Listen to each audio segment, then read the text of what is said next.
Ça fait quelque chose aujourd'hui de poser le pied dans cette maison tant longtemps reconstituée. Le salon, la salle à manger, l'entrée de la cuisine. C'est un retour illico dans une période d'insouciance, mais où chaque chose devait être à sa place. Le flux qui envahit la mémoire est forcément intense. Très émouvant pour moi, car je me suis retrouvé dans mon enfance quand on allait visiter les parents, les amis. Et le fait aussi que moi, j'ai gardé beaucoup de meubles qui appartenaient à ma mère, ainsi que les vaisselles que j'ai vues exposées. Je les garde et au quotidien, je les utilise. Je me souviendrai toujours qu'il y avait une barre sous la table à manger. Et un jour, un copain jouait à la belote.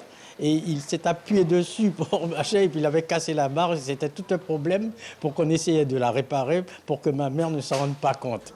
Pour reconstituer dans les moindres détails cet intérieur d'il y a 50 ans et plus, il faut des activistes acharnés du patrimoine pour récupérer et mettre à disposition une part des trésors de la famille. J'ai prêté le service à café, le service à thé et tout le couvert qui est dressé sur cette table, comme c'était dressé à l'ancienne lorsqu'il y avait des communions, des repas avec la famille et tout ça. Donc c'était dressé exactement comme ça. Jusqu'à maintenant, chez ma mère, on retrouve cette disposition-là dans le salon. L'exposition Castan Longtemps n'est pas une première pour l'association La Pompadour.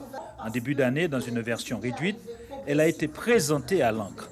Déjà un outil de transmission et de préservation du travail de nos artisans d'alors.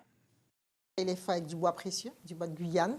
Vous avez pratiquement plus de 300 espèces de bois. Mais dans le mobilier qui est présent, c'est surtout l'acajou qui est mis en valeur. Vous avez l'angélique, le grillon pour les chambres à coucher, certaines armoires. C'est un patrimoine qui est très riche. Pour les plus jeunes, c'est certainement une découverte. Pour ceux d'un âge certain, c'est un moment de grâce qui permet de humer une époque qui ne reviendra certes pas, mais qui a tant à dire sur ce que nous sommes aujourd'hui.